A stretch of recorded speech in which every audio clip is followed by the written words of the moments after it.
All right, we're live. Well, welcome back, everybody. It's a Saturday, so that must mean it's time for the Written Undead podcast. As always, I am the one and only Jack Amato this week in honor of our most recent addition, Jennifer Amato, the extraordinarily talented woman that has graced us with her talent. And that's Richard Ryan Rose. Over here, that's Angel Ramon. And this week, our special guest is Rhiannon Frater. Welcome to the show. How are you doing today? I'm good, thank you. So now I need to know something right off the top. And I think everyone at home probably wants to know this too, even though I know you just told us this. Tell everybody else this. How did you get that background? It's gorgeous. Well, this is the cover for my new book that'll be coming out probably within the next month. It's been delayed because my copy editor unfortunately got COVID. But it's a little thing on Zoom that you can change your background. And it's really great because you don't need a green screen. I have one, but I don't like digging it out. So when I found this, I was like, this is great. Cool. So now how long have you been writing? Gotta think about that one. There's multiple answers here. Since I learned to write, technically I was writing stories, but when I learned to talk, I was telling stories. I used to go in the closet and come out and tell elaborate stories to my mother when I was like 3. And I always loved books. I was fascinated by books, couldn't wait to read. And when I started to read, I started to write. I wrote my first full-length novel between the ages of 10 and 12. What? And it was fan fiction, Wow. of course. And then I started self-publishing or indie publishing in 2008 with the original As the World Dies self-published books. And then I got my first big contract with Tor, that's a Macmillan company, in 2010. And I've been writing full-time since 2011. So there's multiple answers to that one question. I see that. Mm-hmm. Was you about to say something, Rich? I'm sorry, I got someone ringing my doorbell. I'll be right back. Okie Don't dokie. mind me. Hey, live streams, this is how it goes sometimes. So now what got you into the genre that you're so known for? What drove you into all this? I think I inherited it, quite honestly. My grandfather lived in Ohio and I lived in South Texas. And yet I somehow ended up with his love of monsters. And I didn't know about it until he had died. He died when I was a teenager. So I didn't see him very often in my childhood, because those were the days of 55 miles per hour and from South Texas to Ohio. That was a very long round trip with 4 kids. So I didn't get to see him very often. He definitely never talked to me about his love of horror, but I got it. I mean, that was one of the things my mom said to me. Like, she said he loved Dracula, he loved Bela Lugosi, he was fascinated by spiritualism and the occult, and he loved horror movies. And I know that he would love every book I write. So I'm really happy that I have the initial R. Frater, because he was Ralph Frater. So that's kind of cool. Oh, that is cool. That is real sweet. That's awesome. Now, what part of Ohio was he from? Because there's a ton of lore. I'm an Ohio girl. There's a ton of lore around Ohio. So what part of Ohio? Oh, Fremont, Ohio. Yeah. I was just 20 minutes north in Toledo. Yeah. Fremont, Ohio. That's where my family was from. And he was a butcher. He ran the butcher shop. Oh, that's really cool. Yeah. A butcher into horror. That sounds like fun. And he Makes was a a lot very of handsome man. He is a heartthrob. Yeah, he's a very handsome man. Makes a lot of sense. Yeah. So now, I know where he's proud of me wherever he is now. He's Definitely. I'm sure of it. Definitely. very cool. Now, of all the monsters, what's your favorite? What's the one that just gets you? If there's a movie made or a book written and you're like, that's my creature, I got to go check it out. I got her thinking. I don't know. I really don't know. Because my first love was vampires, which again probably got from my grandfather because he loved Dracula. So I love a terrifying vampire. But I enjoy zombies quite a bit. I like zombies when it's well done and you care about the characters and you care about who lives or dies. Um, but a good Lovecraftian horror will always get me. Like In the Mouth of Madness is probably my favorite horror movie. It's just so reality is warped, it's changing, it's twisting around, and the ending is just so great. So something like that, or The Thing. It has to be something that's really, it's resetting the world in a way that's very disturbing, and reality doesn't seem to be quite what you think it is. Those kind of stories really appeal to me. Okay. Love it. When you're not writing yourself, do you have any authors that you go to read just to maybe gain some inspiration that are like your favorites? Jay O'Brien, definitely. He's an indie author and he writes a really cool ghost hunter series that I always enjoy. But he's also written like standalone horror novels that are just brilliant. And I just think he's great. And I read a lot of YA horror, and I've been discovering some new names in that. So that's been kind of cool.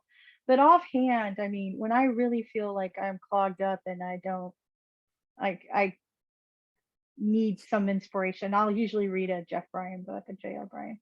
And he's probably, if he sees this, he'll probably be like, what? Because I'm a huge fangirl of his stuff. And I know that he wrote some science fiction stuff under a pen name that was just completely disturbing. So I really like him. Well, I may have to get you to send me some links so I could go check this stuff out now. Definitely. Yeah. Maybe even see about getting him on the show. I think he's on par with Stephen King with some of his books. I mean, I really do. Like Wow. he definitely unsettled me with this one book about a carnival, and it just really, like, amusement park / carnival, just really unsettled me, and just I thought it was great. And he also wrote Jenny Pox, which is, I think, a better book than Carrie. Where, Wow. yeah, that Jenny Pox That's saying Jenny something. Pox. Yeah, Jenny Pox. Just like when I read that book, I was just like, I couldn't stop reading it for one thing, and then I was like so disturbed at the end of it, but I just loved it. Yeah. We're gonna have to get some links. Yes. Hey Jeff, you owe me. Yeah. Marketing for you. Definitely. But I like I said, I don't have. He's my go-to right now. There's other. I mean, there's classics that I'll go back to. I'll read. I'll pull out Jane Eyre. I'll read the Bronte sisters. I'll read Stoker. Like if I feel really like my imagination has been stilted, I'll go back to something that's written in another time period where you have to really concentrate on the language, because that usually has the breakthrough moment for me. Okay, Rhiannon, I've got a question for you, or more of a statement than a question. So I'm big into audiobooks, and that's part of what got me into writing. And I used to travel from Knoxville, Tennessee, where my family was living, and up to Washington, D.C., where I was stationed in the military at the time. So I had to find something to take up the time. So I decided to get into audiobooks. And the very first audiobook I ever listened to was I saw this really cool poster at an airport one time, and it had this really hot looking soldier woman on there. And it said Last Bastion of the Living. I'm like, well, that looks cool. So I checked it out. So that was your book was the very first audiobook I've ever listened to. And I've been hooked since. And I love the book, by the way. I didn't Thank realize, oh, you're quite welcome. I didn't realize at the time, however, that actually starting out with book 2 in a series of 3. I've listened to Last Bastion and Last Mission, but I didn't realize that it was a trilogy, and I didn't start out with book 1. So shame on me. I'm gonna have to go back and fix that. I don't have an audiobook for this one yet. Oh, you don't? It's disappearing. There it goes. Yeah, it is. Yeah. The background's trying. Let's see if I can get it. There we go. Yeah. Oh, There okay, it you don't goes. have a Oh, cool, audiobook cool. for that. Oh, okay. No, I'm trying to find an because what happened was when I knew when I was going to write it that I needed to make it book 1, not book 2. And so book 2 book 1 became book 2, and this one became book 1. And I'm looking for a narrator that can really capture the characters, because it takes place in a futuristic Africa. So I really want to make sure I get the right voice for the character, because she's a very powerful character that I love her a lot. Definitely. Okay, so what Her does name a is- futuristic Africa look like? Oh, it's really cool. It has mega structures, and it's built.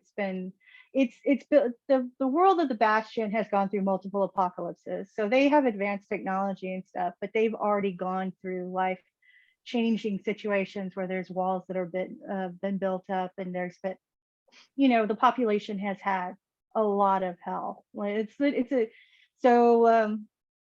the South African Union, the West African Union is peaceful, but they have problems on the outskirts beyond the wall, because there were so many wars that there's people that basically are, raiders and stuff like that. So, but it was fun creating the technology and kind of looking into what's going on right now in Africa, like some of the developments in technology, because they have like, I live in South Texas. It's hot as hell here in the summer. And just reading on how they've been doing stuff with their buildings and water and stuff to create a more ecological friendly buildings, but ones that benefit the people, that's cooler, that's just really cool technology that's being developed over there. Just, I think it's our future. Some of that technology will be our future too, because I live in an area of Texas that's, it's hot, it's subtropical, so it's humid and hot, and it's agricultural. And Uh-huh. What part of Texas? huh? What part I'm of in South Texas? Texas. I'm in South Texas. I love it. Okay, I'm here. in San It's really great. Antonio right now. Yeah, no, I'm on the border. Oh wow. Okay. I Oh, live wow. where the I live where the palm trees are and the orange groves, and Oh. it's Anywhere near really the nice coast? down here. No, I'm about an hour and a half from the coast, but I've Oh, okay. definitely been out that way. Yeah, had little mini vacations on the weekend with the water and stuff. Heck yeah. Hell, Rich, you can go get you an autograph, man. She ain't that far away. Man, hey, go for it.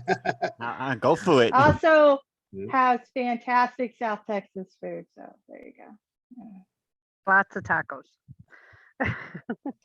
Hey, ain't nothing I'm wrong an with some good enchilada tacos. girl. I'm not gonna lie. I'm an Enchiladas, enchilada girl. We have That's tons what of I them out order here in every time Arizona.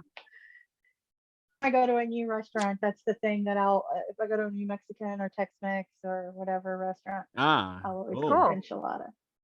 The hottest you ones ha- ever had though were in Mexico City. Holy cow! I think it killed off half my taste buds, but it was worth it. Can't One do of the those- spice. One of those where you pick the fork up, the moment you stab it, you start to sweat. Yo, I got a question. Go for it. First of all, pleasure to meet you. So, how many books do you have out right now? trick questions. Okay. 34, 34. 35? Wow. I may be Dang. wrong. I may It's a be long wrong. list of books. I saw that, but Well, Yeah, damn, I've I got say if some that somebody. are not published. So that Oh, are, I got Oh, the wow. like the one behind me is in its final copy edit. So like I said, I didn't set a release date because in the pandemic time, it was just like setting release date is just like Yeah, I asking for- understand. I totally Yeah, understand. Yep. and my copy editor and her family got COVID, so they're doing better now. Thank God. I just checked on her today, so they're doing better. But so it's really hard to set release dates when things are very fluctuating.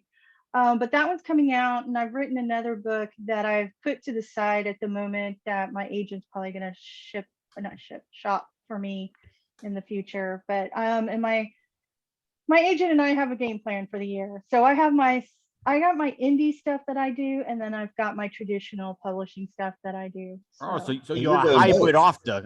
Nice. Yeah, I've Good. been a hybrid since 2010. Hmm. And Wonderful. I was ill for a while, so things kind of slowed down for me, and so they're now revving back up. I just signed a contract this last week, and Awesome. so I feel like things are they're revving back up. So, and I'm in much better health now, So Ah, very glad to grateful. hear that. Glad to hear that. definitely glad to hear that. Absolutely. So now, as you have been going through your writing processes, what is something that you find to be your biggest stumbling block? You know, something that it just you have to deal with, and then once you get past it, you're good to go again. Not so much even like ADHD. writer's block. Ah, that I can relate to. Absolutely. Yeah, ADHD. That's been a bit ADHD, and also my hands, because I've been writing since I was 10 on Hmm. typewriters and by hand when I was Oh, younger, okay. and then on word processors, and then on computers since then. Even though I have everything ergonomic in my writing setup, my hands have taken a beating. I mean, my hands were pretty bad when I was in my 20s, so now they're like really not pleasant. Oh But no. my current doctor has referred me for physical therapy for my hands. But when my Mm. hands get really bad, I've learned how to dictate. And yes, you have to deal with a lot of weird punctuation and spelling. Oh man. And then there's sometimes when you look at the sentence going, what the hell did I say? Yeah, I know. Probably wasn't But that. well, yeah, I just I like, think oh we well, call that's Renee to creative. that. But it's I think ADHD is the hardest thing because I got really used to the hyper focus, and then when I got really sick, um I lost it.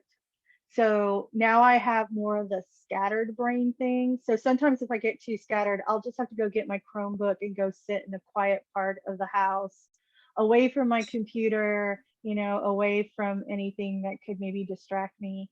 Um, but it's not easy at times because I also have the brain that never shuts off, which reminds me of Jody Binstock, who was one of the producers for Z Nation. She was on our podcast, the Zcast, way back in the day.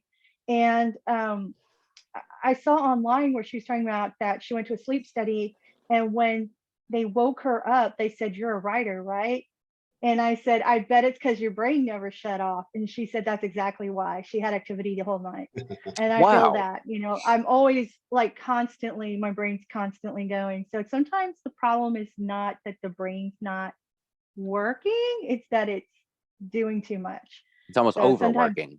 yeah, so Mhm. sometimes trying to bring that down, I have to find a trick, like find some music, usually music with no lyrics, because if I hear lyrics, it'll distract me. And so I have some soundtracks that I listen to, but sometimes it can be really hard. I mean, but that's also why I write at night. I'm nocturnal by nature, but also at night, there's less chance of your phone ringing or a text coming in or somebody Yes. messaging you or emails pinging into your inbox or someone knocking on the front door or whatever. It's just a lot easier at night to kind of get that place where you can just focus. But yeah, ADHD definitely. So I can't speak to anyone else's struggle, but I can speak to mine. I can speak from a yeah from a point of experience because I'm ADHD on TNT, so I feel your pain on all that. I take meds for it; it helps. Yeah, that's made a difference. I got lucky and I got a cocktail that helps me with I have PTSD as well. So I got a cocktail that's really just made me feel like me. Like it's just gotten my anxiety, my depression, just everything under control, and I feel a lot more focused and a lot more like myself. Because when you're sick and in pain, it really takes a toll on your mental health. So I got that under control, and I got the mental health stuff under control. So I'm feeling pretty good. Heck Yeah. yeah. Good. Yeah, I can totally feel you on that. I had some serious health issues several years ago, which is why this skinny little body exists. Had a couple blood clots, spent time in ICU, literally got to see my innards at one point. Maybe a little Not TMI there, pleasant. but Yummy. yeah, so that kind of sticks with me. But that, has led to me having a lot of nightmares and things like that, which makes me want to ask you your dreams. How often do you have nightmares? And when you do you dream in color? I dream in color, black and white animation. Wow, animation. Yeah, I've had animation dreams, which is fun. I've dreamt Huh. us. I dream very vividly. I dream in like full story arcs. A lot of my books come straight out of my dreams. If they're with me, if they stay very strong in my brain after I wake up, I'll go write them down. And just there's like several files on my computer that are things that I dream very, very vividly. I pretty much, from the minute I fall asleep to the moment I wake up, I'm dreaming. So I have very vivid dreams. My idea of a nightmare is not the idea of a nightmare other people have. Those Mhm. nightmares are me at an old job working. I'll wake up and have been working on an Excel sheet for like 4 hours in my sleep, and I'm pissed because that's not what I have to do in real life. I get to, like, I'll be filing and for hours. So those are real life. That's nightmares for me. But I dream about monsters all the time. I'm just kind of used to it. And it's like, I'll just drop, like, it's like I get dropped into a dream and look around and go, okay, what's the risk factor here? What am I dreaming about? Where was okay? What do I've got? Who are my peeps? What happens now? And then sometimes, like in dreams, I don't know I'm dreaming. And that was like Pretty When She Dies, my vampire, modern vampire story was a dream. Like the beginning of it was a complete dream. Waking up buried in the forest, crawling out of my grave, then killing a whole bunch of people. And I actually when I Damn. woke up, I was terrified that it was real. And I had to walk around. At the time, we lived in an apartment in Austin in the Arboretum, and I had to walk around. And I remember walking to the back patio that overlooked a canyon. And I just kind of, not a canyon, but a kind of like I don't know. Anyways, it was very beautiful, trees and everything, looking down over the area. And I just stood there and went, this is real. This is real. I just did not slaughter a whole bunch of people. And that became Pretty When She Dies, because how can you not write that? So For yeah, I real. have very vivid dreams. What about the So last when battle people or the Bastion series? Did that stem dream, from a dream? so, Dream. oh yeah, Wow. totally. Yeah. The first chapter was the dream.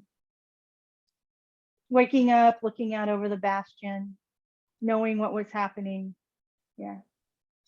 I was One thing, I mean, I was in the mind of Maria Martinez. I knew what was going on. So yeah. one thing I loved about Sometimes that it's book is scary. that it was so unique. The story was unique. The zombies, the whole, The the whole, Scrags.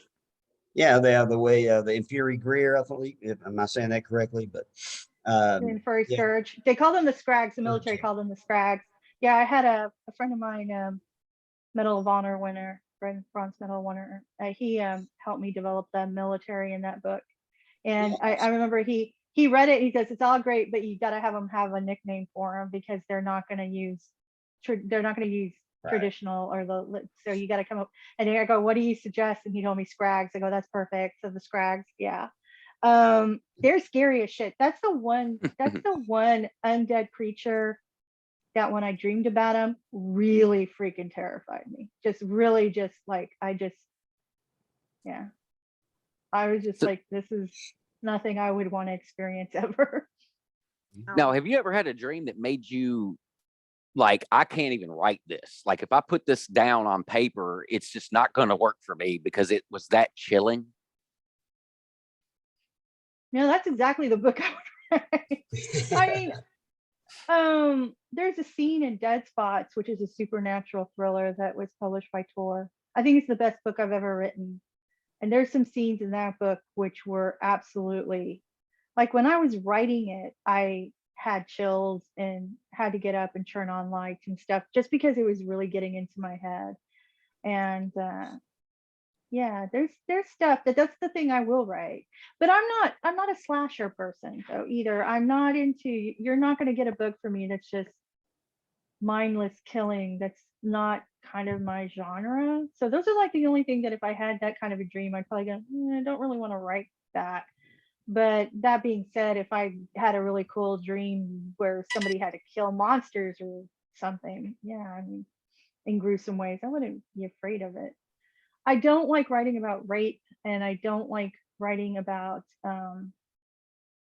incest. I am a domestic violence survivor, Hmm. but they are in my Hmm. books, and I try to write it in a way that doesn't glorify it and only concentrates on the victim's response and how they survive it. And I don't try to write anything that's graphic. And that's really important to me. And there's a scene in one of my books where it's it is a rape scene, but it's written in a way where reality is warped and twisted. And a lot of people try to excuse the behavior of one of the characters in that scene, Hmm. only to realize by the end of the book, no, it was most definitely rape. It was somebody taking control of a situation and using power against another character. But I had survivors contact me and tell me they really liked that because that was closer and akin to what they had gone through than, you know, people thinking it's a stranger breaking into your house or somebody in your car or something like that. It was more akin to what I wrote. So I try to write things that are horrific in real life in a way that is not exploitive, that is going to bring maybe a greater understanding to the survivor experience. And I try to respect my readers more than anything because there's some stuff I don't want in my head and I've got to respect that. So I never kill the dog. Good The job. dog will always live. The dog Good always girl. lives. Good girl. Yes. Yeah, that's kind of taboo there's- here. If there's Yeah. a dog or a cat or any other kind of pet in a book, I am not going to kill them. And that's because people just, I understand it because people want to sit down and they want to read something that's horrific, but they don't want to be thinking about their dog, you know, in those certain, you know, they don't want to, No. you know. Do whatever you want to people. Leave the Yep. animals alone. Yeah, it's like, you know, watching the Just news good. and everybody's taking, you know, there's an Yeah. evacuation, you know, from a hurricane or something and people are there with their dogs. I'm like, that's me. That would be me, my pets, you know. Yes. I'll leave my yes. clothes behind. I'll have my hard drive and my cat, you know. Yeah, in fact, my cat's sound asleep sitting over here on his little tower like there's nothing going on in here, Domino. He's a freaking paperweight most of the time. I guess a question That's that their I job. have, yeah, it is.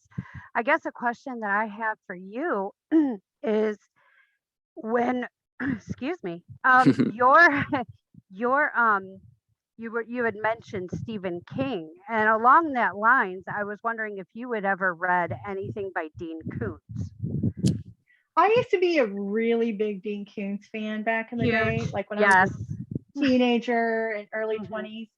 And then I kind of, I don't know, I haven't read him in ages. And I think it's mostly because I just found a lot of other books by indie authors and female Yes. authors and just, you know, that Right I back wanted there. to pay attention to. Yeah, I mean, it's like I know that I can always pick his books up. It's not like they're going to disappear, you know? Right. So Yep. it's kind of like Stephen King. I really haven't read a Stephen King book in like ages, but I know he's there. I can always, I think I revisited one of the books recently, like in the last few years. Oh, Salem's Lot, scared the crap out of myself. Oh, again. yes. Yeah. Oh, when I was a kid and I saw that the first time, the actual movie Yes. freaked me out. Toby And then Hooper's, yeah. it took me years to bring myself to actually read the book because it just messed me up so bad. I mean, the kid at the window. Oh, the kid at the window is like one of the best scenes of all time. Just Yes. completely terrifying as a kid. And when I read the book was just, yeah, I had to leave. There's been two books that I definitely had to leave the lights on after I read them, and one of them was Salem's Lot, and the other one was The Shining. Both of those were Oh. just so, Yep. Mhm. Yep. yeah. Yeah, the twins in The Shining. It's like, what? No. Just the whole book. Yeah. The whole book. When you read the book, it just seeps into you. It's just really disquieting. I really liked it. Now, how is it, you authors? And granted, we've got three of you here right now. Me and Mhm. Jen are the super fans. We Yes. got three authors. How do you guys pull that essence from your souls and put that on a page? I think Yes, the it's eternal Give me a minute. struggle. I think the eternal struggle is how to get the images in my head, the feelings, the sounds, the smells, everything onto paper. And I saw this illustration one time of a beautifully drawn horse, and then it slowly becomes like a stick figure toward the end of it.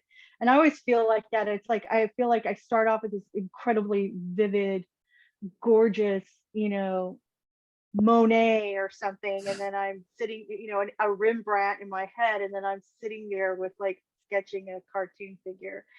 It's the struggle to get it on paper, and I've read enough and I've written enough at this point that I have my voice. I know what my voice is, and I just do the best I can. And sometimes, you know, because I have ADHD, I can't leave a chapter alone until it sits right with me, so I can move forward on the next one. But I think it's a struggle, but it's also a gift and a talent that the more you develop it, the better it becomes. And sometimes it's the simplest sentence can deliver the most shocking ending, like the end of the Mesmerized. I think the last line of the Mesmerized sells everything that came before and just nails that coffin shut in a very definitive way. And I didn't see that coming until it was there, and I was like, oh, that's the perfect ending. Chills, done, book's done, not going beyond that line. So that's the struggle. I don't know where my stories come from. I mean, I assume my brain's always absorbing all this information and just kind of spits it out into my imagination, or maybe muses are real. But I'm grateful the stories come to me, and it's really interesting because there's been stories I haven't written and I've seen someone else write it. So where I'm like, oh my God, I had a similar idea, but they did it so much better than I would have. They got the story right. I would have gotten it wrong. So I don't know. So how often do you find yourself just out, say, grocery shopping or whatever, and you're looking around and you'll see someone or something's going on and you're like, I need to work that in? Does that ever happen? It's not really something. No, I wouldn't say it's like, no. I mean, the things that I kind of, like I said, I absorb into is I used to be a governmental consultant in the Y2Ks, and I traveled all over Texas to all different parts of Texas, and had a variety of really positive experiences, only maybe one or two bad experiences. Like there was this one town where they refused to seat me, and when they finally gave me food, it was burned to a crisp. And I had the police nonstop following me until the city was like, she's working for us.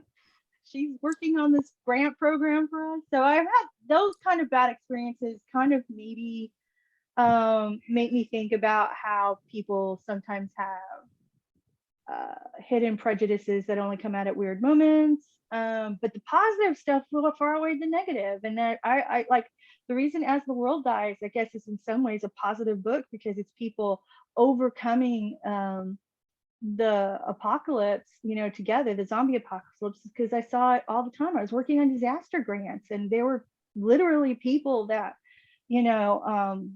would tell me these stories about how they didn't even know each other, and they were rushing into houses to save each other and taking people into their homes and getting out their boats to go rescue people if there was a flood. And when there was a massive fire, how they ran and grabbed all the elderly people and pets, and they just hauled ass to the hills and watched their town get consumed by literally fiery tornadoes. But I kept seeing how people in dire circumstances were constantly reaching out to help each other, and that was very inspiring for me. It was people of all colors, creeds, backgrounds, just amazing people. Just really, really touched my soul in so many ways and gave me a deep love for Texas and Texas, people, quite honestly, from South Texas, West Texas, North Texas.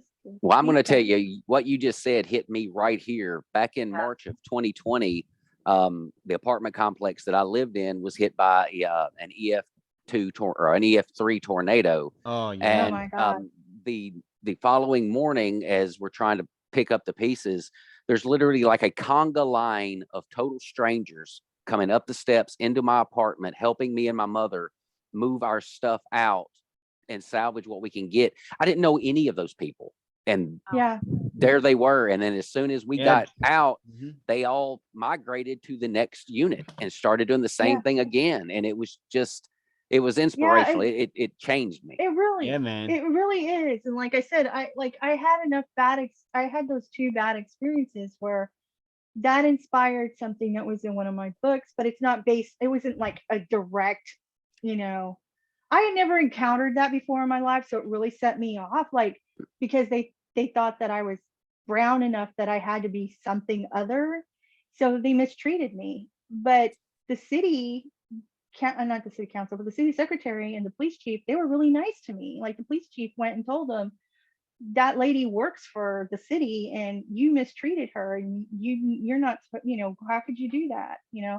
So there's like Yeah, that's really terrible. good, so even in that situation where somebody was really mean to me, there was somebody who was really kind and stood up for me and said, this lady's just doing her job. And yeah, She's helping our city, and you treated her bad for just because her skin is darker than yours. What's up with that? yeah, So- the same thing from I could relate to the same thing that Jack was saying. Hurricane Maria hit me in 2017. I don't even want to talk about it no more. It's so traumatizing. I Oh mean- yeah. And Rita Yeah. hit East Texas. We went to Sabine Pass a year after it came on shore to do a disaster relief grant, and it looked like it had been hit by a nuclear bomb. It was Yeah, Wow. it was terrible. flattened, You know. and people Mm. were still living out of the back of their cars. Yeah, that day changed me forever. It That day does. changed me When you and forever. just even when you witness it, like you didn't experience it, but you witness it, the aftermath, it does something to you. And I think that's why my books, I always concentrate on people. Like I try to talk about the human experience, the good, the bad, the ugly, the positive. I mean, but I believe that we give ourselves a really bad rap. I think we're much better people than we think we are. So that's kind of in my books, even though I have my bad guys and I have the assholes, that whole thing. I do try to concentrate on bringing forth the positive in some way. So, because I've experienced it in my life and I've seen it with my own eyes. That's awesome. That's That's good. I mean, great. Yeah, That's that's great. cool. if anybody is guilty of seeing the bad in people more than the good, then I'm probably the card carrying member of that club, because I was a police officer for 10 years and been in the military for 34. I've seen the absolute worst of all humanity and what they're capable of doing. So it's nice to see that kindness still exists out there. Vice Well, I president think of that club. Well, no, I think it's easy to see that though. I think we it's easy to see it because they're louder, it's more flagrant, it's more in your face. There's certain jobs that people have where it's much more upfront than other people. Mhm. I was very abused growing up. I literally felt like that Doors song, "No one gets out of," well, not the saying, Jim Morrison saying, "No one gets out of here alive." I really don't know how the hell I survived my childhood. I really don't know. Damn. I have Wow. no Holy clue. cow. I have no idea how I survived. I really don't. But at the same time, even though growing up, I saw the worst of humanity in one parent and the best of humanity in the other. I recognize that they coexist. They're both there, and for every person that's going to do something cruel, there's going to be somebody who's going to do something good, and maybe even more. I think I follow Mr. Rogers' kind of advice. What was his mother said? Concentrate on the helpers. So that's what I try to do. But then again, I'm a helper, So Yeah. Well, we I are try to be a thankful for helper. that because we need Yeah. more and more people like that. We really do. Well, it's just so much easier for them to throw bad stuff. Like I said, like I understand if you're in the military. My in-laws are both ex-military, and my mother-in-law saw, just as a medic, she saw in 2 tours in Afghanistan, she saw horrendous things, and it haunts her. And yet she's one of the kindest, nicest people I've ever met in my whole life. So I think there's choices that are made. There's decency in people. It's just sometimes we don't see it because the other stuff is so loud and in our faces. So Yeah. Now, Something Now, I've noticed. go ahead. Go ahead, Angel. yeah, I wanted to ask you, what is your daily word count? What's your word count that you try to aim for daily? That's an I angel question. don't That is such I- an angel question. I don't have a word count. And in fact, I got trapped by word counts at one point, and I had to disentangle myself. I got into this trap of wanting to always hit a certain word count, but then I had to recognize that sometimes I do try to write a chapter a day. But the reality is some chapters are going to be a lot shorter than other chapters, and other chapters are going to be a lot longer. So I was wasted like 2 weeks on one chapter because I was just positive this chapter had to be longer, and what was I doing wrong? And I was going nuts. And then I realized this chapter just wants to be 800 words long. It doesn't want to be 1900 words long. It wants to be 800 words long. And that's all the longer this chapter is. And I let go of that word count. So now I try to aim for a chapter. When I set a time period, like usually it's Tuesday to Saturday that I write. So I try to write a chapter a day. And then there's sometimes I recognize that there's chapters that are not they're gonna fight you. And they are gonna fight you because they're usually Yes. really lot longer and there's a Mhm. lot more detail. And if you don't get this chapter right, all the ones that come behind it are gonna go flat. So Yep, sometimes you it's end going up to be with a those. sense of disappointment. You're not giving your building blocks are not correct. You didn't build it the way it was Right, supposed to mhm. be. So now, how much time do you spend just doing research? Oh God. I think that's a lot. Actually, some of it can be a lot. Sometimes it can and sometimes I have my husband come and help me. He helped me develop the Maelstrom weapons in the last batch of the living. They're these massive guns that fire. I don't remember. It's been so long since I wrote this book, but they fire so much bullets at one time. They basically pulverize things. And so that was fun developing that because he helped me figure out all the math and everything. And like I had to figure out how many like for example, if you're going to kill a whole bunch of zombies, how many could you kill a day, an hour? And my husband and I actually went and like reenacted it and time shit and everything. But then, he pointed out, well, you got to account for the fact that you would then need to probably collect the bodies into piles. You'd probably want to go through them to find stuff. So we were talking about, oh yeah, you'd want to go and check other pockets to see if there's anything that you can use. If there's anything, even like salvaging leather can be very important to a society that doesn't have a lot of resources left anymore. Just things like that. We were just developing it. And so one day some guy sent me this email telling me that I was wrong, that it would only have taken this long and blah, blah, blah. And I wrote back telling him exactly how we figured it out. And he goes, oh, I stand corrected. You did your research. Because there's also the mental toll. Like if you were killing X amount of zombies, how many zombies could you kill before you start to kind of lose it, So I try to think a lot of that stuff out. Sometimes it's going down to the gun range and shooting and just remembering what it feels like to fire a weapon and how deafening it can be and, things like that, or going for a walk and looking at terrain or traveling too. We've traveled to take a look at stuff. And, it's just, you gotta be careful with research because sometimes it's really easy to go down a rabbit hole and never come out because you're like, oh, this is so interesting. Because I remember, studying up on some of the new technology that's coming out in the future and, things that they're doing to, take back the Sahara Desert and how they were building, like they literally are planting walls of trees to restore the land and just all this stuff. And I was just like, oh my God, and just, oh wait, I can't use any of this for the book. I use I'm way too far over here. I need to get back to what I was looking at. So you Paralysis pulled by yourself out. analysis. So you So just there's pulled just stuff. yourself out.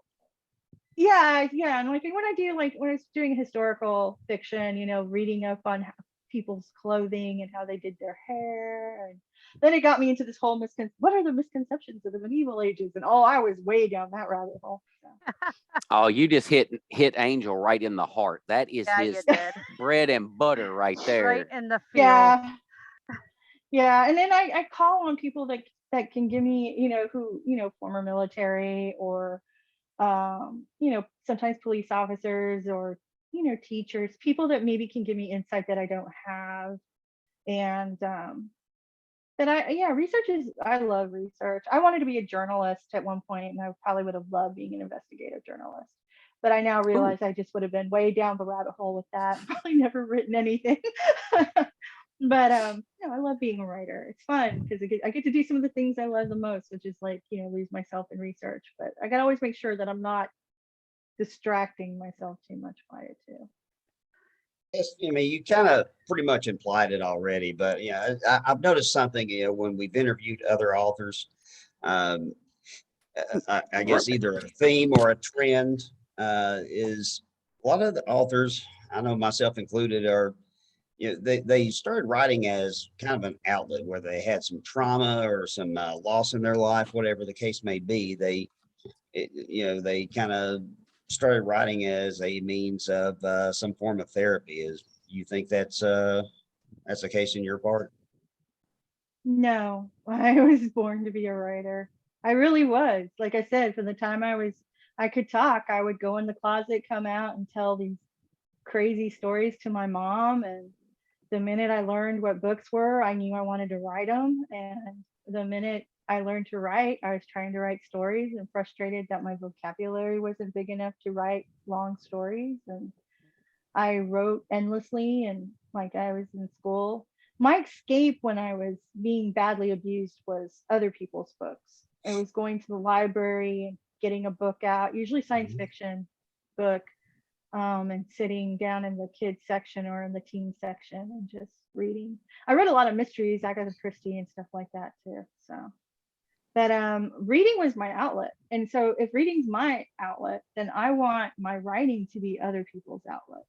So I feel like I'm creating worlds, like the worlds I create are there to help other people escape and to find a way to deal maybe with, like, I write, some of the stuff I write can be really horrific. I mean, when I wrote As the World Dies, I didn't know it was going to speak to so many people because I wrote it online for fun.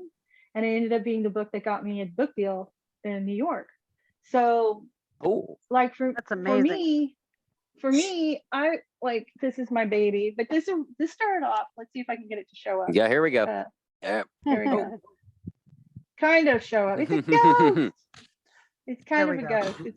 It's kind of hard. Mhm. But when I wrote that, it was for fun. It was I was on the road a lot, and I just wanted to write something I would read, and then other people liked it too, and that's how that came about. So no, I really try to divorce my trauma from my writing because I don't want to put myself in my writing. I want my characters to be who they are. And I mean, I have characters that are just diametrically opposed to probably all my belief systems. And me, I'm like, what the hell are you thinking? But it's the way they are. And I'm going to just go with it. I'm going to go along with it. And I've never put myself in any of my books. I consider myself quite boring. So I would be boring in a book. I really would. I But feel that. I try to really just, I let my characters be who they are. And sometimes I'm going to really disagree with them. And, I really have never like I said, I wouldn't want to put my trauma into a book. Now, I can share traumas with other characters, but how it manifests for them may not be the way it manifests for me. Like my character Mackenzie in Dead Spots, her reaction to trauma is very different from my reaction. Like my spiritual life grew richer, and hers ends.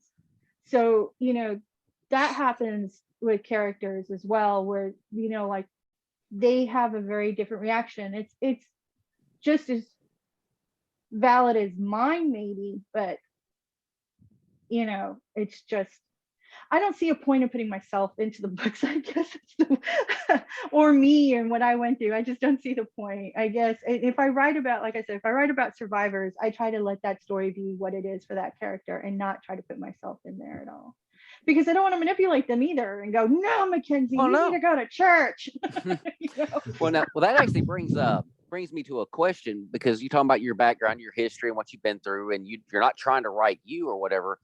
But coming up next week, we've got the fantastic, badass Merrill David coming on, and he'd mentioned how in one of his books he actually took a troll that had given him a 1-star review without even reading the book, and he just destroyed this person, with a little tweaks to the name and all that, to avoid legal problems or whatever.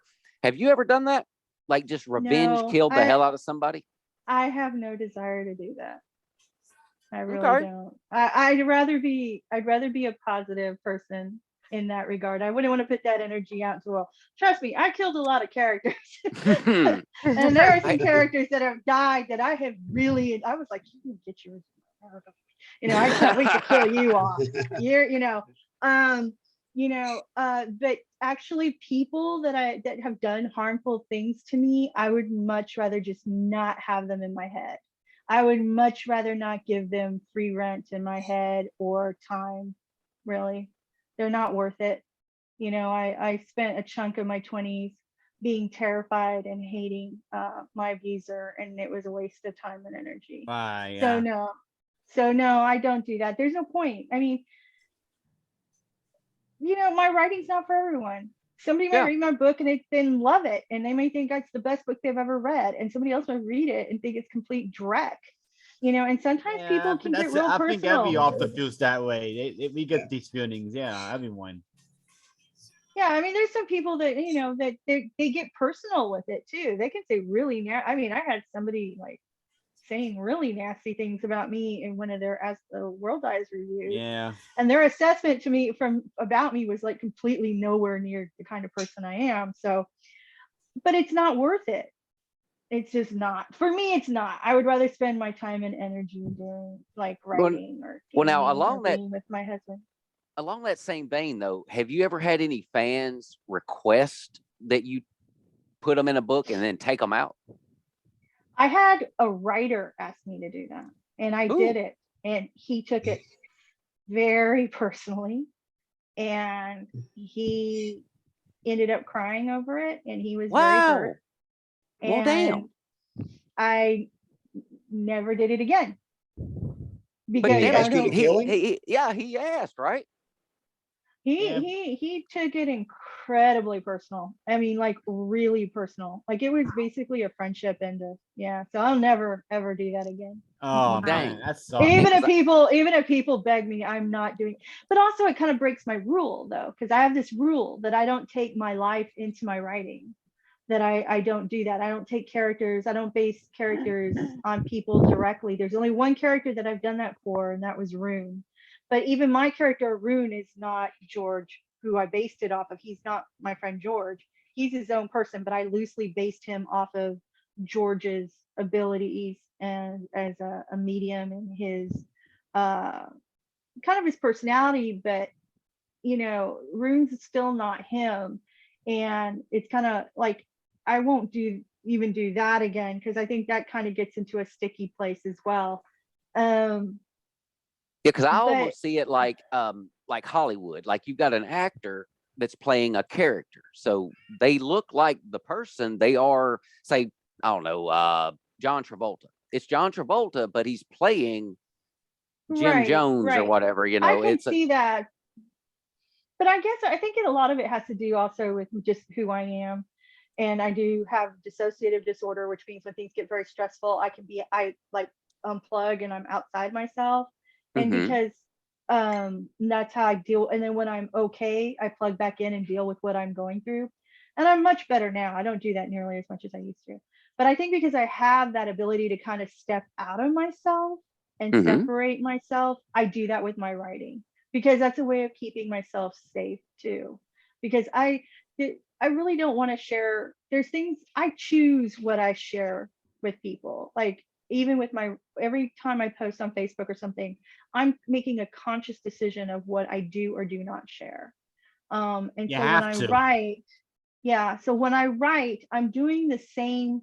I'm keeping a distance from the set, from the stage. I'm sitting in the director's chair in the audience, and I have everything up on that stage, and there's distance between us.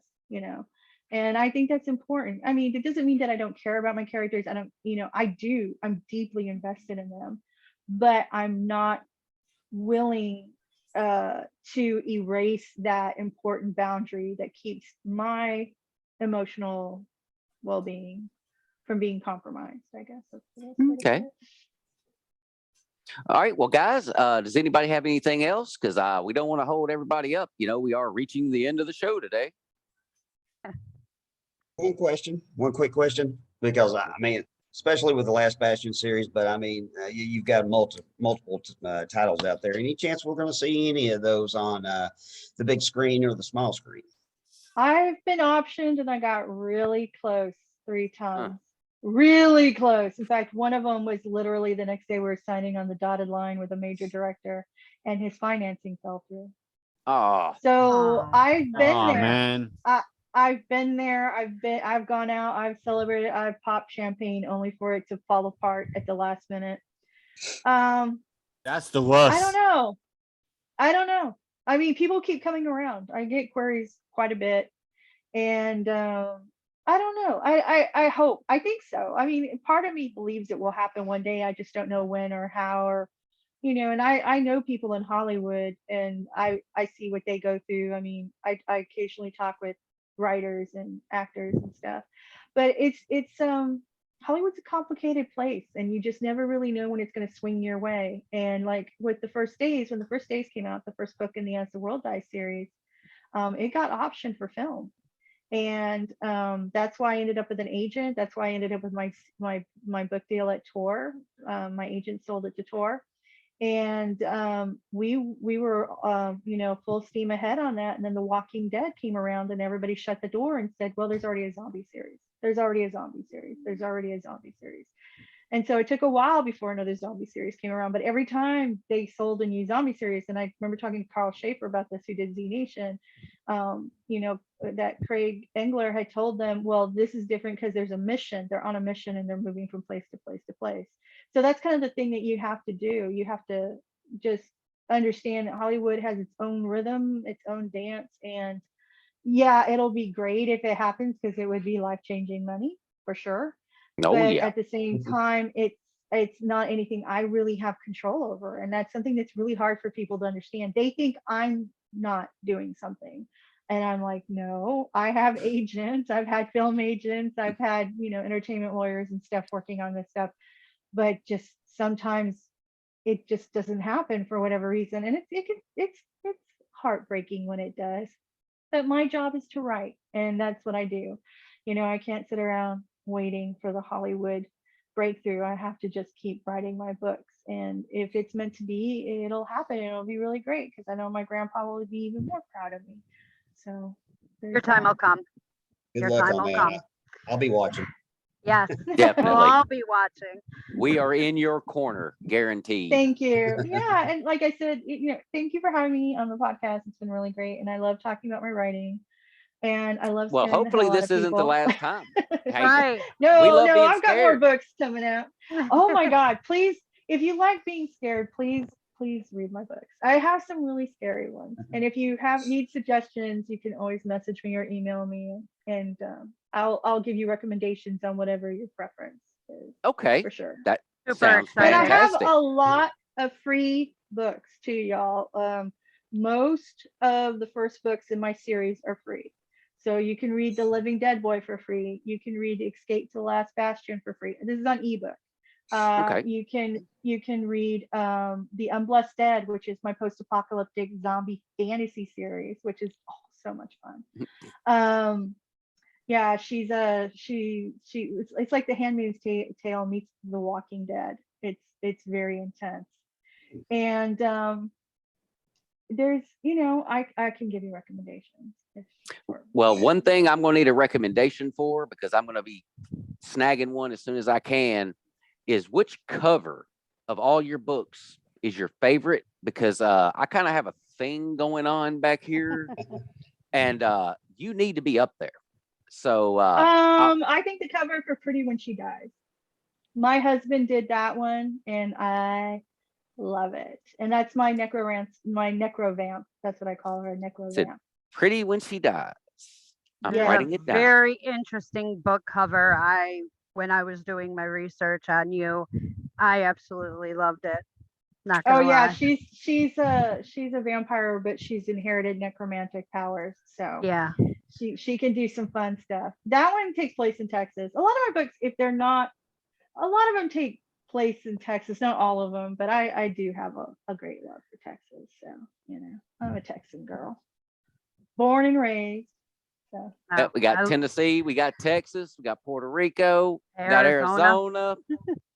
Got it all I going love on it, here today. and I love it out here. But if I were to write, I'd probably be writing about back home in Ohio because I know how everything is back there. So I don't think I can. Yeah, I would totally like. I would love to write about Ohio, but I've never been there enough that I could do it. But I understand like writing what you know is sometimes your backyard, So definitely, yeah. So anyways, you hit need me up if you need an Ohio expert. Well, I have my mom. Yes. You can't ignore the Yeah. accent. That's for certain.